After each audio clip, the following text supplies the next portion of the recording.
team handles. So our team handles, it's sales, convention services, catering, and group dining, and some of our counterparts in some hotels, wedding chapel.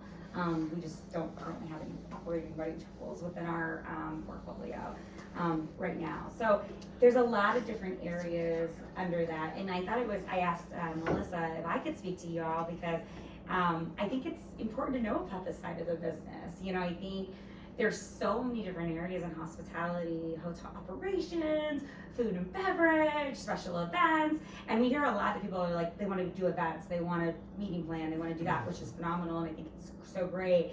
But I don't think a lot of people know that this is an area that kind of correlates with that whole meeting, events, planning world, where you can have a really long career with a lot of career progressions along the way, with somewhat of a normal life. It depends, I guess, which exact segment you go into. Sales might have a little bit more of a normal, we'll call it like banker's hours, 9 to 5, Monday through Friday, than some of the other segments. But there are a lot of tremendous career opportunities throughout it. So please ask questions along the way. I want to tell you a little bit about my story, like how I got into this. And then I want Lee and Randy to kind of tell them a little bit about what they do, and then I want to open it up to questions. And then after this, I want to take you on a little tour and let you, so this building that you're in right now, this is where we do the majority of our meetings and events. We do about 450,000 group room nights a year in this building. About 85 million in catering revenue will come through this building this year, which is pretty amazing numbers. We're pretty proud of that, and that doesn't include everything else that goes with it. So really, we are not, it's busy. I said we don't have many slow days, and we're very appreciative for that. So it's pretty tremendous. So I grew up in Ohio, middle of nowhere, family-owned business. I didn't know working in a hotel was a thing. I didn't know that was like a job or an option. And I was a finance major at Kent State University. And I love numbers, as these guys know. I love revenue. I love margins. I like breaking records, right? We have a nickname, right? Bone Crusher, right? It's for a reason, right? And I like hitting targets, so it makes a lot of sense. However, what was funny in college was the people in my class, and you don't know me well, Yvette would know this more than most. I'm a little expressive. I'm not real shy. And the people in my class, they were a lot more shy than me. They were a lot more reserved. That doesn't mean that I couldn't have done finance, but I didn't think that was the tribe that I was supposed to be with for the rest of my life. I'm like, I'm not sure this is who I'm supposed to work with for the rest of my life. It felt weird. And I walked past this class and they were talking about hotels, and I was like, ooh, that sounds fun. And they were talking about Kirk Kerkorian and Steve Wynn and all of these, founding fathers of Las Vegas. And I just again, I grew up in cornfields in Ohio, y'all, middle of nowhere. And I'm like, whoa, that sounds amazing. So I just went towards that. And to my parents, I'm moving to Vegas. And they were like, whoa, you're taking over the family business. We have this plot of land for you. And I'm like, well, I'm not doing that. So, I'm a risk taker. And looking back, I'm like, wow, I was really a risk taker. They dropped me off. I was 19. They dropped me off. They drove away. I moved here, no friends, no connections, no job, no nothing. Started at UNLV. It was the best decision I could have ever made in my entire life. I immediately realized I needed a job because, things are expensive. I applied for a part-time sales job at the Mirage. I totally bombed the interview, like in flames. It was horrible. And she called me and she's like, I want you to meet my friend, Stephanie Wyndham, at the Bellagio, who turns out 20 years later, her name is Stephanie Glanzer. She's our chief sales officer for MGM Resorts now. And she took a chance on a kid that had no idea what she was doing as a 19-year-old punk, basically. And I became her assistant at the Bellagio while I was working, while I was going to college. I worked my butt off through college, or through, while I was trying to graduate. Graduated UNLV magna cum laude as a national sales manager at Bellagio. So I worked my way up through the sales organization.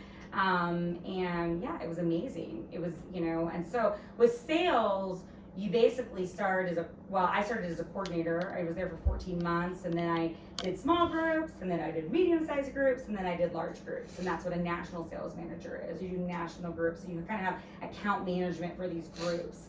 It was kind of funny. I was a national sales manager before I was 21, which is weird. And I couldn't tell people that. So like we'd go out to dinner and they would order wine, and I would just be like, I'm just having water, it's fine. And or the casino, like I would just like walk really quickly and stay on the path and things like that. So it was just interesting, weird obstacles, at the time, but really gracious for those opportunities that were presented to me. Then after doing that job for 4 or 5 years, I actually took a pivot and went and worked for Light Group. So they had nightclubs all within MGM Resort properties, and I did sales and special events. So that's my limited operations experience, where I would sell the events and then I would actually service them as well. And that was kind of fun, but I felt like my professionalism was disintegrating. A nightclub environment's a little rougher, a little bit not as professional as a hotel environment. So I did that for a couple of years, and then MGM Resorts, hi, come on in, please help yourself. Video, yeah.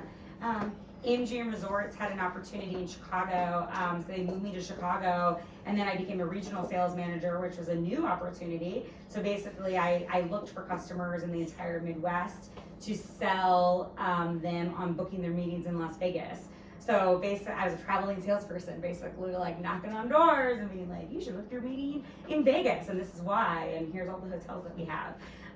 So I did that, and then I moved back to Las Vegas to open up the Cosmopolitan. I was on their opening team as a salesperson, and then I moved into leadership, and that's kind of a funny story too. That was against my will. I did not want to go into leadership. I said I'm a self-centered salesperson. I'm not good at leadership, and my boss said, Megan, like, you need to listen to me, and I said, fine. And then I went into leadership, and that was probably the second best decision I ever made. And took over the sales team at the Cosmopolitan for 4 years, and then came over to MGM Grand as the executive director of sales, and then 4 years ago became the vice president of sales here. So it's been a journey of like turns and things that I didn't think were going to happen and be available to me. But I think the point is to listen to those around you, and be open to those opportunities that present themselves when you don't even realize they're there, and just keep your eyes open, right? But it's been a really fun journey, and the journey's obviously not over. We'll see what's next. But so under me, I think for me, sales is really what gets me going. I love booking groups. I love when groups convert. I love when they have great experiences. I love getting that signed contract. It's definitely, it's definitely my jam. But that's kind of a little bit about me. So I know that was a long-winded story, but I don't know if you guys want to tell a little bit about yourselves. We both graduated UNLV also. Lots of rebels. Yeah. Mine is, I knew what I wanted to do when I graduated. So I went into the food and beverage world, been there ever since. Quite a few years ago at this point, but I've done I opened a lot of hotels. I opened like 6 or 7 different hotels throughout the country, in Borgata in Atlantic City, which is one of our properties. When I opened it was not one of our properties. It was a Boyd Gaming property, but MGM owned half of it. I opened Red Rock here in Las Vegas when it opened in 2006, actually. Been in the business, decided I want to do food and beverage. Also worked in some restaurants, so there's opportunity, depends on the food and beverage world.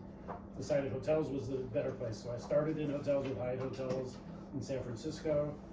Liked the hotel business, but always was in the food and beverage world and wanted to so I went to restaurants for a little while because it's more direct food and beverage. Preferred to do the hotel side. It's giant operation.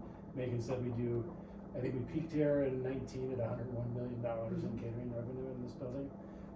That's astronomical. In most cities, Las Vegas is unique if you're staying in town here or if you're going somewhere else.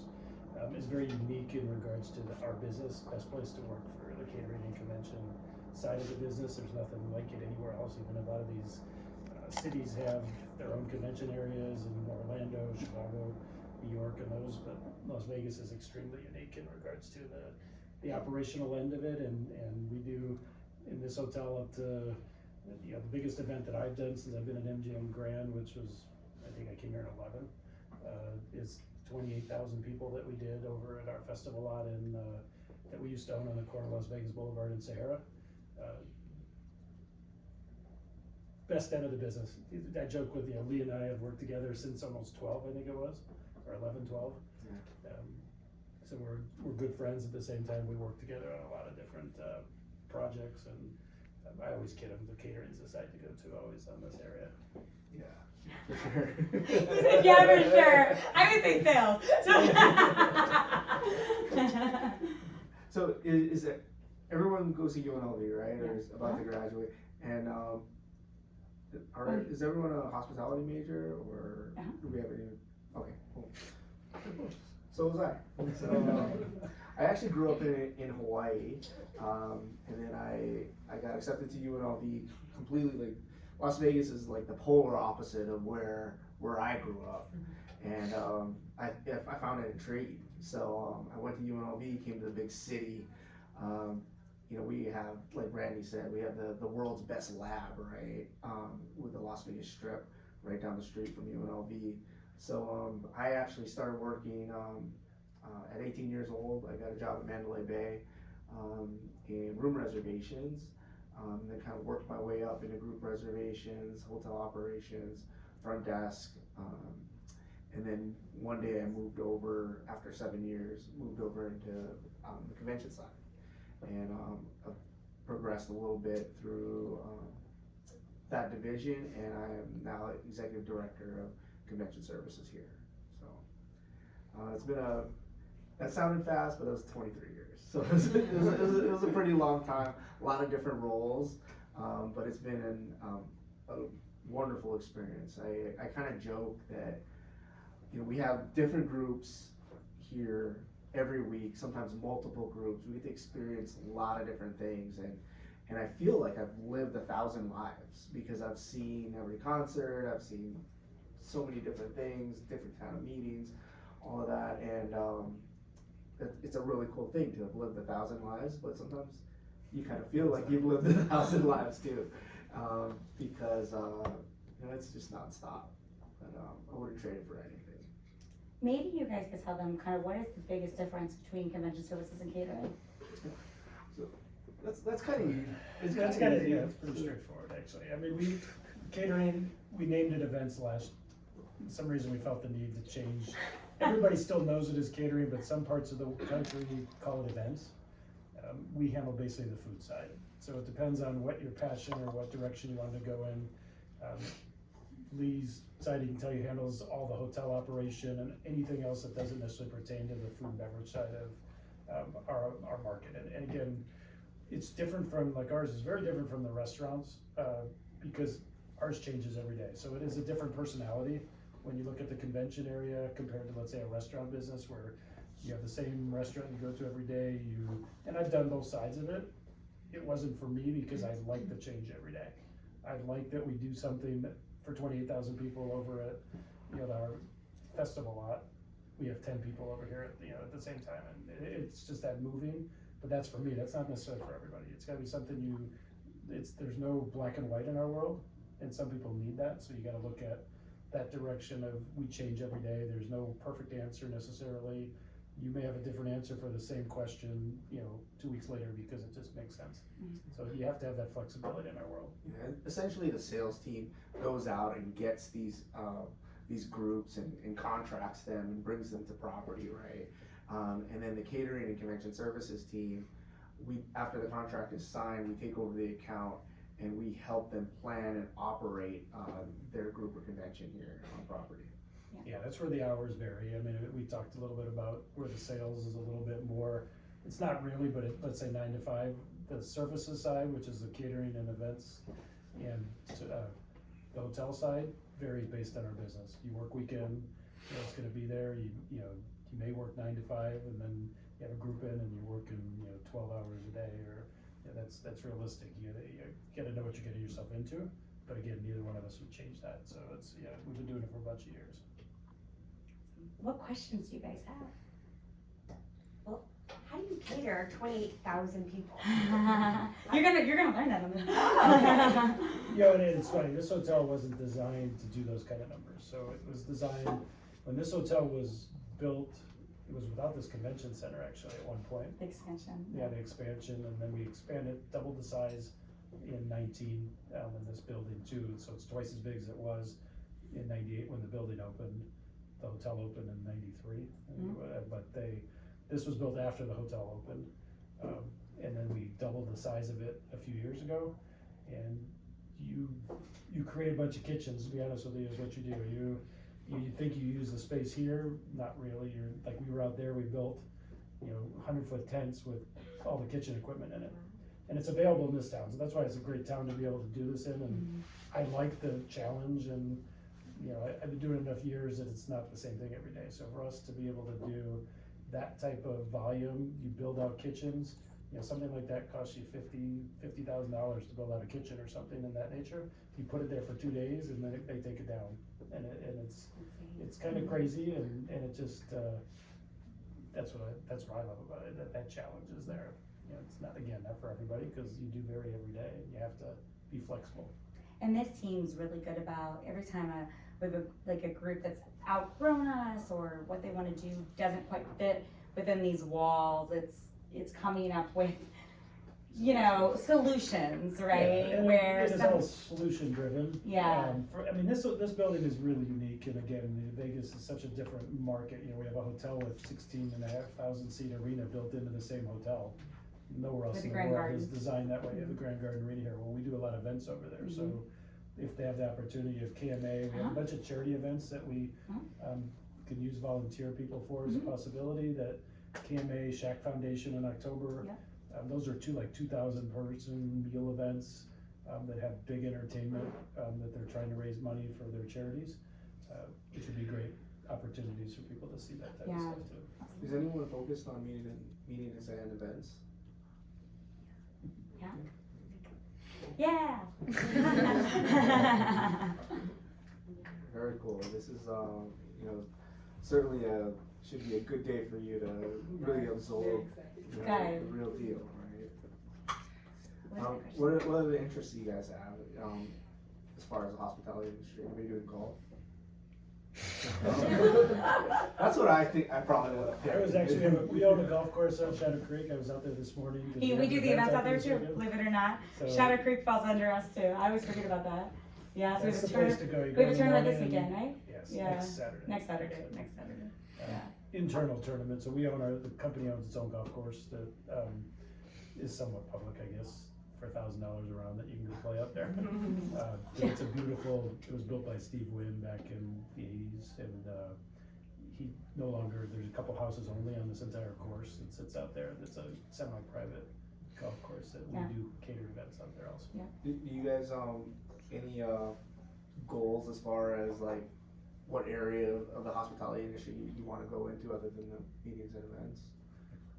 Front desk, anything like that, entertainment? I like to go into restaurant management because I'm a really big foodie, and I also would like to one day own my own restaurant.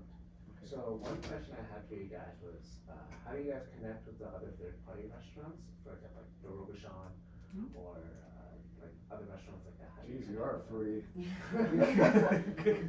So good for the fences with the Robuchon, huh? So they are a partnership with us, and they're MGM employees, actually. They so there's different mixes in the hotel business. So you have the restaurants. Someone like Crush in our own property is owned by somebody else. They're not our employees. It's actually leased venue.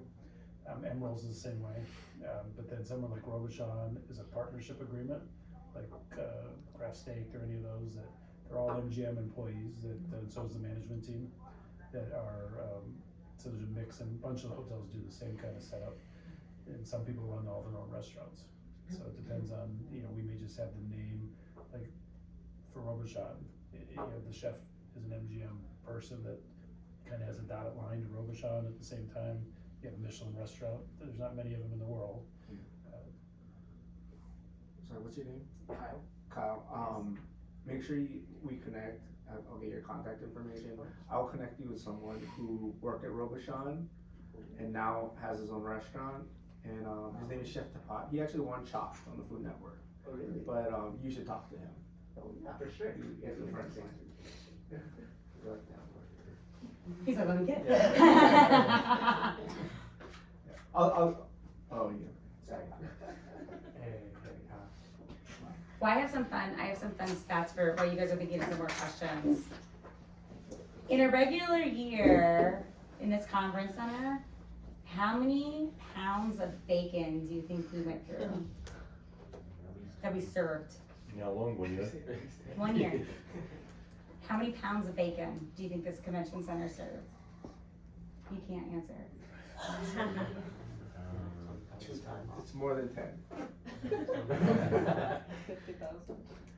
I heard 50,000. I heard, what else did I hear? I'm guessing 500,000. 500,000. These are actually, here's it. 11,600 pounds. Wow. That's over 5 tons of bacon. Oh my god. That's a lot of bacon. Yeah. I'm sorry if you're vegetarian. I think it's just me. Oh, you're Yeah, they sorry. really don't. I really like bacon, so that's the way. Yeah. Do you want to hear another one? All right. Does anybody like fruit salad? Yeah, you like fruit salad? Okay. So during the Microsoft event that Brandy talked about, how many people were out there? 28,000? Okay. How many cases of melons and berries do you think we went through? How many per case? Randy? Yeah, probably a few more than that. Probably 8 to 10. 8 to 10 things? No. Oh, yeah.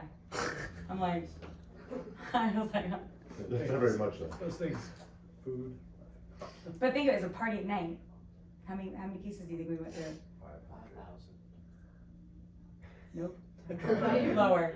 Oh, 500. 2,000? Lower. 1,200. Lower. Now we feel like we have to go super high. What'd you say? 1,100. Lower. 600. Lower. 500. Lower. 200. Almost. 240. But that's $16,000 worth of fruit. That's Cost. insane. That's for one party. Okay, one more, and then then hopefully you guys have 1,000 questions. Okay, it takes a lot of working hours in the kitchen. So after this, Banquets is gonna pick us up at 11, and they're gonna walk us through some of their back of house stuff. So Banquets is like, they support everything we do, and they actually sit in this. So basically, catering does like the BEO and talks to the customer and creates the menu and all of that. And Banquets actually serves the food and sets it up and everything, right? So they're gonna walk us through, and then we're gonna go up and see Chef Zach.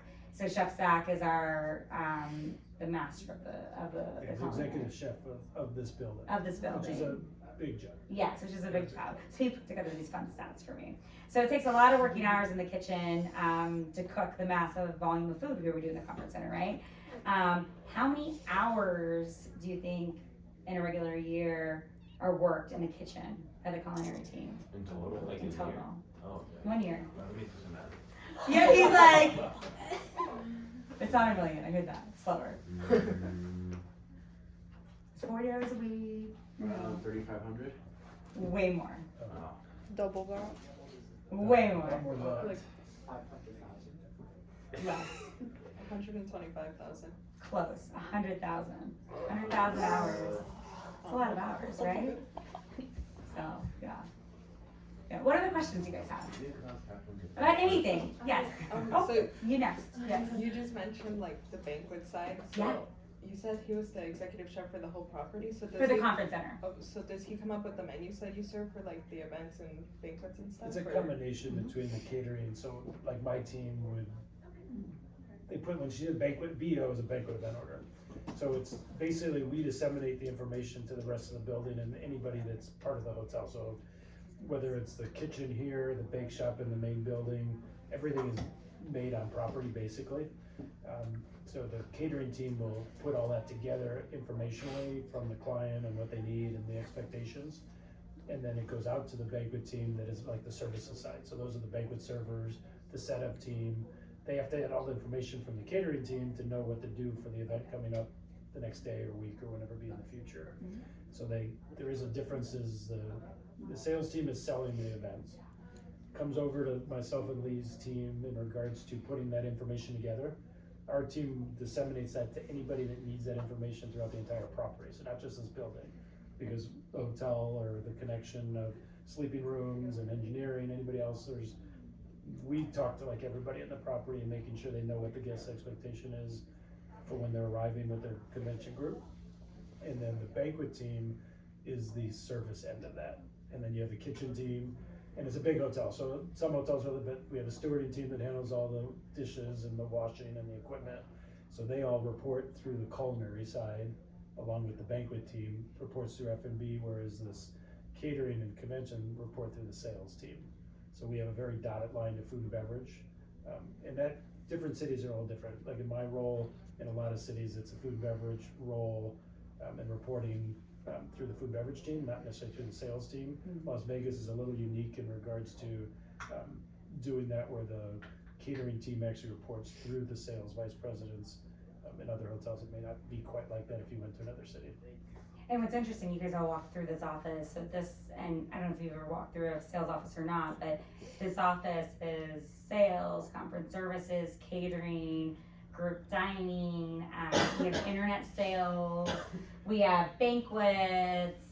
I don't know if there's anybody else randomly that pops up. We're adding more cubicles because more people keep popping up, but we're all in this big area together. So, and then when we have offices over in New York, that kind of the team that sells New York, Excalibur primarily sits at, they come over here as well, because I think from a culture perspective, it's so important for everybody to kind of see each other. I hate Teams meetings, like virtual, I love face-to-face more than anything.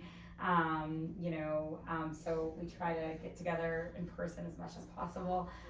So I think that's really a key to our success, is kind of that setup. And group dining is a little unique to Las Vegas too, in the market, just because we have so many restaurants in a building, which a lot of hotels may have one or two. We have dozens of restaurants in this building. So the group dining takes anything 13 and above. They do report through us here in this office, and there's like 7 people that work in that department that basically are just selling the private dining room or overshot or whatever it may be that we own. So venues we don't own, they don't take part in, or may help occasionally be part of that. But they're selling 13 and above, and most of that, somewhere like Craft Steak can do it 100 and some odd people in their private dining room. They are the ones that are doing very similar to what the catering team does in a smaller environment, but give you an idea, it does about $10 million a year in our building. Yeah. It's a lot of money. And you had a question? Yeah, so I'm going to go to college for restaurant management as well, and what advice would you give to someone who's looking for a job in a restaurant at casinos? Like, trying to get one. There's a lot, you're in a great time, actually. There's a lot of opportunity out there, that's for sure. It's a unique time.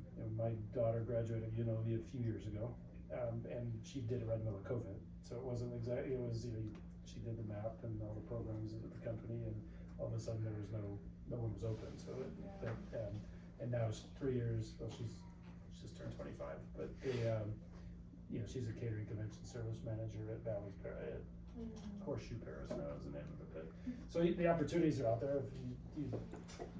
Everything is done through online too, so advice is looking online and seeing what's available. Will give you a lot of the opportunity that's out there. And that's where you need to utilize the ECF connections that you have. So when you are looking for something, send me your resume and an email that explains what you're looking for, and I send that out to the board. Oh, okay, I'll do that. Especially in restaurants, right? Our board is always looking for people, and sometimes since you're new, it'll take them you might want to wait a little bit till they get to know you, but there's definitely stuff that could be opening for this summer as well. That's what we're here for. Thank you. Awesome. What else? Megan, I'm sorry. Yeah. What portion of your time is actually spent in this office? In this office, I think it depends what day, Like right? the department, the cubicles and everything. Yeah, well, so my office is actually on the other side of this wall. So when we walk by, I'll show it to you. So I would say, I mean, I don't know, you guys have to tell me percentage wise. I mean, if I'm not in meetings, I'm usually here. I would say probably 50-50. Is that fair to say 50-50? I'm in the office? Yeah, maybe a little bit more than that. Maybe more? Yeah. More? We'll say 70%? We don't have offices in our other property, we have spaces, there, I guess there is Yeah. offices, but we office here. Yeah, so I don't have offices in the buildings because, so from a consolidation perspective, we just ran out of space everywhere else. So I go walk all the spaces. So it's interesting. The bigger that we've gotten, I'm a controlling person by nature. I just can't help myself. But I have had to learn that as I've taken on more and more and more, I just can't be everywhere at once. It just is what it is. There's only so many hours in the day. I have 2 kids. I'm a wife. I have a big job. There's only so many hours in the day. So I have to trust my team, right? I have to trust that they can handle whatever is coming their way, which has taken me a very long time to be okay with. And I still have those moments where, Randy specifically here will be like, Megan, that's like, why are you involved in this? I'm like, because I am, right? And it is what it is, right? You have to have truth tellers around you. But for the most part, if I'm in an office, it's here. But I do, like, I'll walk around or I'll bounce or just check in on the other teams. I am in a lot of meetings, regrettably. That's just part of the job. I try to consolidate meetings as much as I can. I definitely have gotten to the point where I feel like if it's a meeting that someone's put me on and it's not impactful, I don't go because there's just no point. I am a big believer that employee culture and team culture is incredibly important. And when you're in leadership classes, everybody will say, like, pick that word that defines you or is you or whatever. And I always feel so silly because everybody always puts, like, family or passion or learner or whatever, these big bold words. My word is always cheerleader. It is what it is. And anybody that knows me, once I say it, they're like, oh, yeah, that makes sense, right? Because that's who I am. And I feel like if I don't see the team and I'm not cheerleading them on and motivating and inspiring or whatever, then they've missed who the team is. I have a sign above my door on the outside that says, first, take good care of each other. And that's because that's what our motto should be as a team, right? We're going to mess up. We're going to do the wrong thing. We're going to say the wrong thing. We're going to charge the wrong amount. Like, it is what it is. Life will go on. But as long as we are taking care of each other, we are trying to do the right thing. We are trying to make the right business decisions for the hotel. You will never hear me, go after somebody because I really believe the culture is what's most important in this building. And so I want to be here to make sure I'm a part of it. Yeah. Ira is here. Hi, Ira. Come on in. Thank you. Welcome. Yeah, over here. Good question. Good. And I think you had a question too. Yeah, I was gonna ask, what is your favorite event or convention that you've seen or you were in? Ooh, that's a good one. Your favorite. I don't know, I like the Shack Foundation. KMA is Keep Memory Alive. It's the Cleveland clinic here in town. They raise like $12 million a night they're here, so it's a big charity event. They have big name entertainment that's here. Those type of events where Las Vegas is unique is probably, I'd say, it's unique. You have these, in our world, you go and all of a sudden you have A-list entertainment playing for your dinner, and you don't get that a lot of other places. I liked, and I know you're not gonna like this answer, but I liked this trade show called Health. Remember, Jessica was gonna literally have a heart attack, their convention service manager, but they tested us in so many ways, and they did things that no other group did. So Leo, the lion, in our lobby, you're not supposed to brand his pedestal that he sits on. Not that this group did. They broke all the rules, which I like breaking rules. They hung banners up and they branded everything, and they spent a lot of money, and they had these weird activations everywhere, and the Marquee Courtyard, which is between the Marquee and the Terrace Ballroom, they did just incredible activations with these custom juice bars out of these, what is it called, the little food trucks. and like cornhole and like, I don't know. I like when people do unconventional things in conventional spaces. I think, getting outside the four walls and not being afraid to do things that are different. And that's probably because that's pretty much how I am on a day-to-day basis.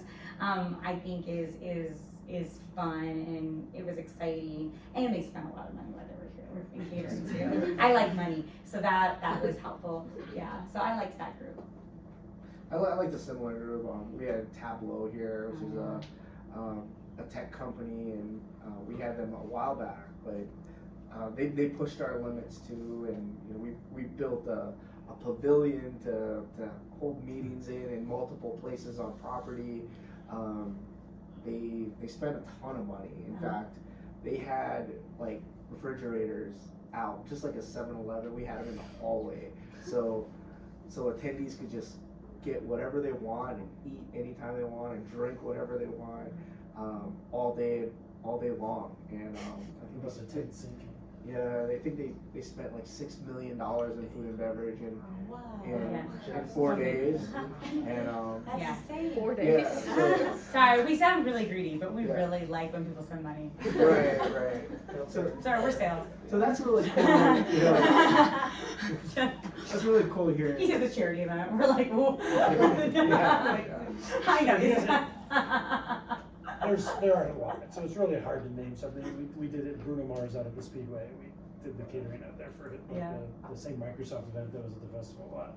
I said 7-Eleven's pretty cool too, but they're just not very organized. We would say their event, if they were easier to deal with.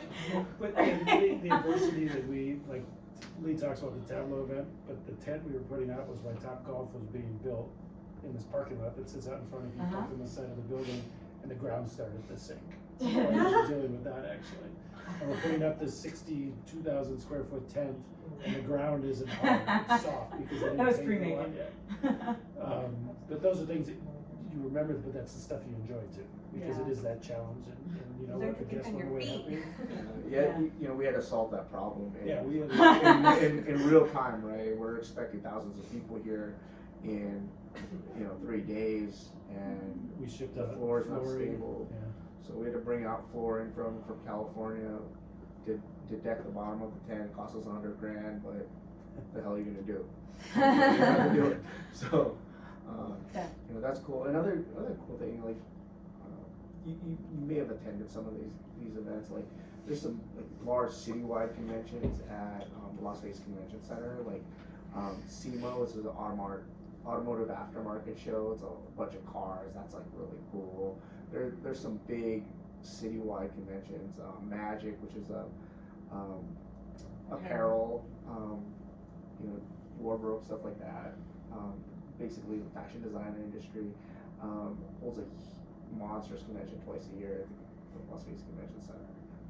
That's the kind of stuff that it's pretty cool too. And I always tell people too in our office, like, because every group does things different, right? And sometimes they're sharing proprietary information and they don't want people in their meeting. Like Genentech will be here in a couple weeks, and like they do not want people walking through their stuff because they're going to be probably doing education on a new pharmaceutical drug, and it's completely confidential. Completely get it, respect it, all the things.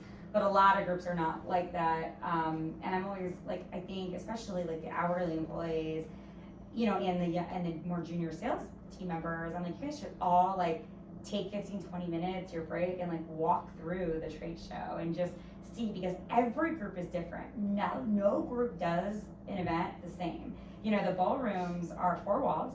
None of them in our space have built-in stages.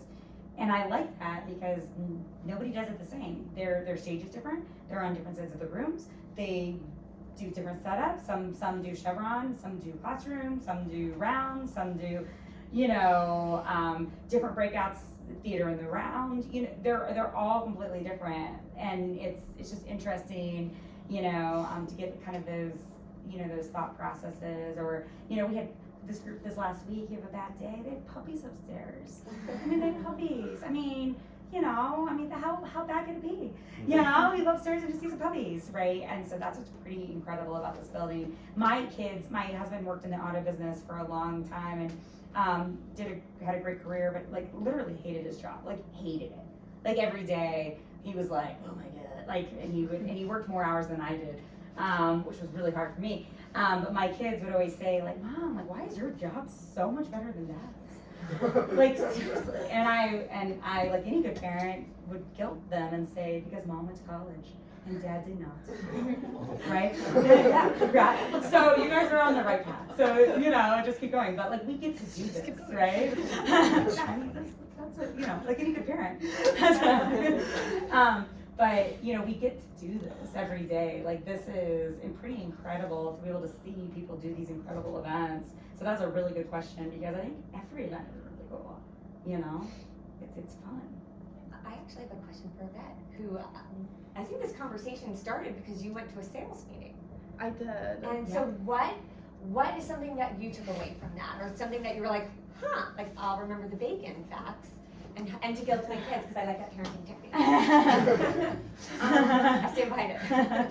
That sales meeting that I went to was really amazing because, like she mentioned, all of the different departments that work with the MGM were there also. So it wasn't just the MGM team that like works here in the cubicles. It was the Excalibur. It was the New York, and like everybody sat together and interacted and shared their highlights of, you know, what had gone on in 2019, and then obviously we all know what happened in 2021, but what they were trying to do now to bring their sales back up and try to meet what they met in 2019, because it was a record-breaking year. But I really enjoyed the way that everything was very welcoming, and they had music playing, they had food, everybody was talking, everybody was vibing. Megan does a great job of leading the meeting and making everything excited and very interesting. Everybody had an intro song, kind of like how we did at Mentorship Matters. And it was really welcoming to see, or it was really nice to see that you can work in an environment where everybody gets along and it's not just like serious meetings all the time, and that you can celebrate the successes that you have with your team. So it was a really amazing song. Oh, what was my interest? I think it was Girls Run the World World by Beyonce. Yeah. Yeah, I like that. Yeah. I'm not a total feminist, but I do, you know, I do like some Beyonce. Well, they sometimes play like Barbie Girl, and I'm like, I don't think the words are quite appropriate for like Barbie Girl. You know? Yeah, I was like, I used to have really long hair and blonde, so they think Barbie Girl. I'm like, I'm not quite sure that works for the corporate environment. Yeah, the queen but bees. Yeah. So what's your biggest OSHIT moment? Of like, oh my god, we need to put on our thinking caps. The floor is sinking. It was probably the tent we talked about. Yeah. Because there was how many people from the group?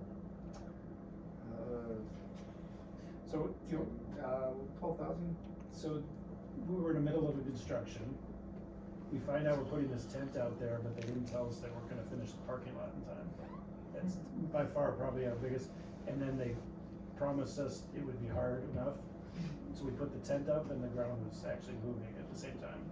So we couldn't do these meetings over there. We literally had a day to be able to have someone ship out all this hard deck flooring to 60,000 square feet of flooring, to get it out there all within a day, to actually have this clients, you know, they kind of get a little upset when you tell them they can't do their events out there.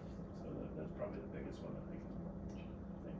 And mine was, I mean, regrettably to talk about COVID, but it was like, we are such a attractor to tech because, you know, we're big space, but we're not like concrete space.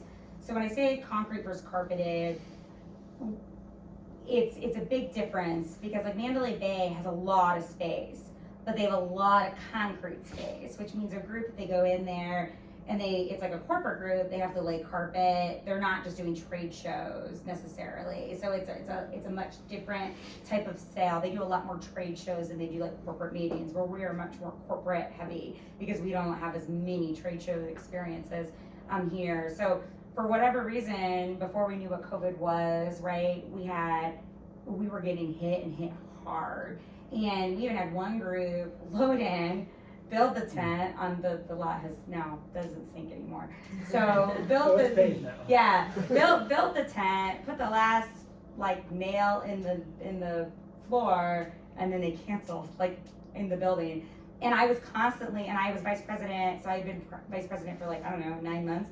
And I was like literally like running back and forth from this building to like my president's office, like this group canceled, this group canceled, this group canceled. And it was like $5 million hit, $4 million hit, $5 million hit, $4 million hit. And I was the only one within the portfolio seeing this.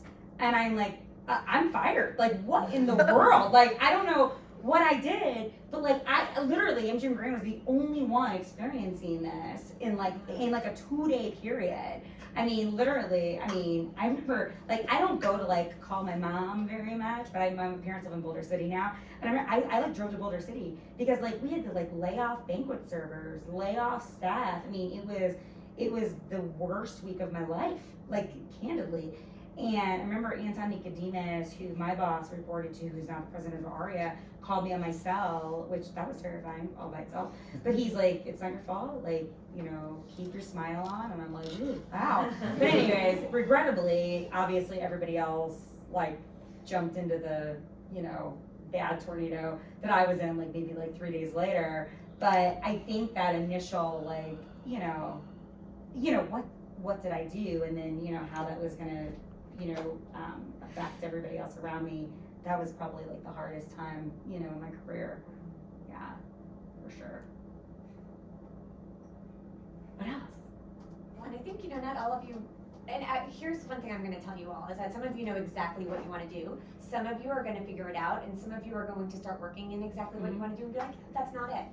Right. And so, in my opinion, you know, convention and catering services is really the backbone of Las Vegas, because that's why so many people come here in big ways.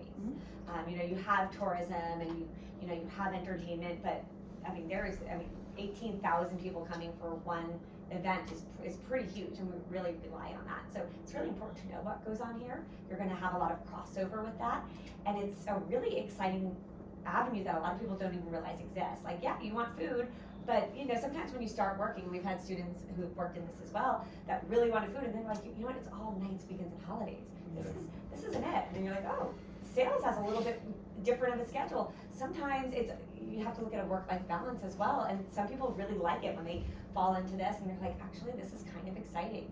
And when you get to do sales, there's some really exciting aspects to it as well. And everybody knows, once you spend some time with me at menus, I always think of like, what's the worst case scenario? I call it the Melissa got hit by a bus scenario, because I know, I always think the worst. And if I got hit by a bus, the event still has to go on. I mean, cry, you know, have a moment of, you know, for me, and then move on. But that's how I plan everything. It's like, you can't have it all in your head. We have to have all these different plans of actions. And my first menus, I had worked at ECF for 2 weeks, and I get this call. I have no idea what I'm doing. I'm drowning. And they're like, and it's Tom Gorbal. And he was a chef at the time. He goes, Bacardi's in the pool. I said, I don't know what that means. He goes, Bacardi's in the pool. I know, you just said that. I still don't know what it means. And he says it again. I'm like, you can keep saying it. I have no idea what that means. He goes, Bacardi, the booth blew into the pool. So, I have no idea what to do now. Literally none. And I was like, I have no idea what to tell you. Leave it in, pull it out. I'm gonna leave that one up to you. But that was sort of my trial by fire, that after that I was like, I'm never not gonna have a plan B. I'm never not gonna know what to do in every situation. And of course, every situation, something surprises me drastically, where I was like, didn't think about that one, like the camel. You know, what happens when everybody stops at the camel and doesn't go into the other room, and it's a ghost town. But those are the things when I call it my menu's craziness, where you're like, why are you coming up with all these processes? It's because, you know, if Melissa got hit by a bus, we have all of these options. Or, you know, the stage sets on fire. Well, we've already planned on what's our plan B. And we need a lot of that in catering and conventions and events. So to piggyback on that, and that's funny, it's like, so in Las Vegas as a whole, conventions, we're 20% of the mix overall. So think about that. So every visitor that comes into Las Vegas, that means, you know, 20% of them, right, are here for a meeting or a convention overall, right? In a hotel like this, it's 30%. So I'm talking every hotel, like there's 130,000 hotel rooms in the city. 20% of them are filled by meetings and conventions. So that's a big segment. Hi, how are you? This is our next part of the tour. Hey James, I'll introduce you in just a second. And then when you talk about like with menus, like for me, it's funny, I have a little bit of a different, I call it like, I go into combat mode. So like, when national, sometimes people decide that they want a new opportunity. It happens, right? But in our world, so sales specifically, you know, they have account management, and a salesperson could be leaving and going to a competitor. And so you have to be, I go into like combat mode. I always feel kind of bad because I don't get emotional. I'm like straight into business, like accounts, follow up, how do we, you know, make sure that everybody, like every single customer is connected with immediately, like I'll hug you later. Like we have to make sure that like there's no ball that's dropped because I don't care, you're good, go have your life. Like we have to keep that piece of business and it has to be booked the next time, right? And I always feel bad because like the emotion for me will come later, but my husband, isn't very much friends, you guys are too young. It's going back around. It's going back around.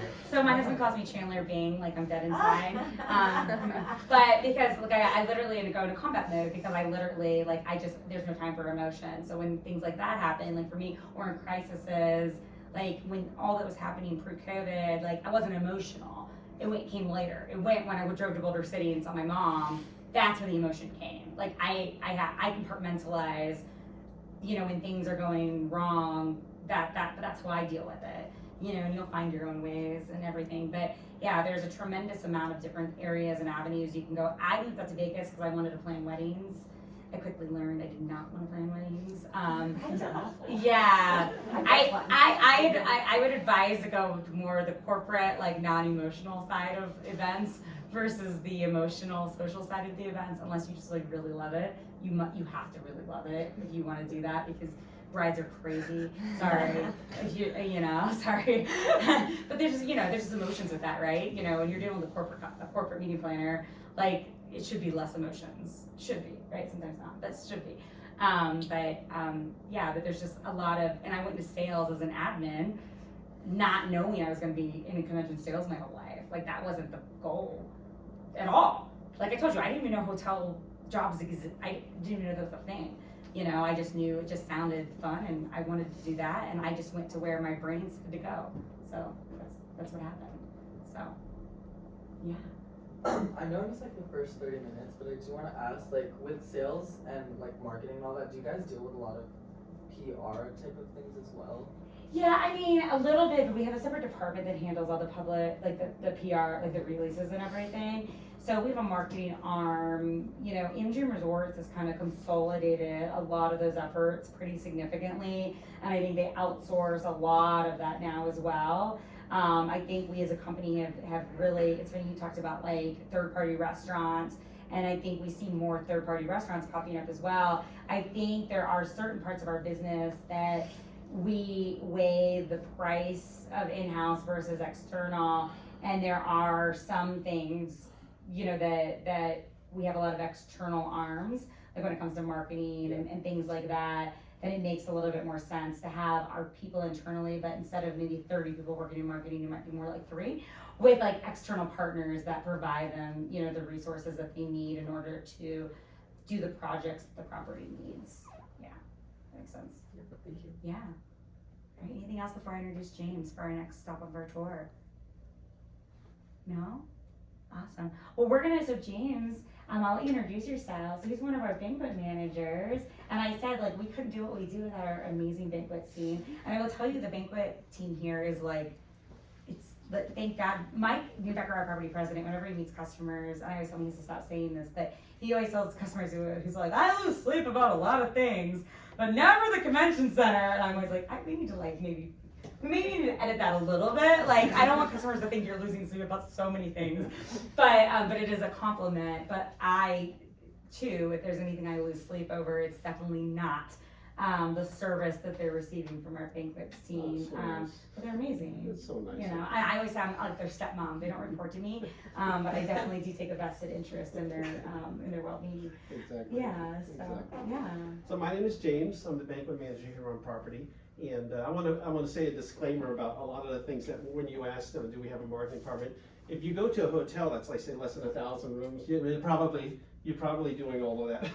You're probably doing it. Right, but if you're with a company our size, then a lot of things will be specialized on other areas, and that's normally a very good thing for all of us. But But in banquets, we do service the guests out front, and so we do the food and beverage portion of it, and we have a lot of fun doing it. We're very fortunate here that most of our staff that are servers, especially, actually everywhere, from setup to our cooks areas, most of them opened this property in '93.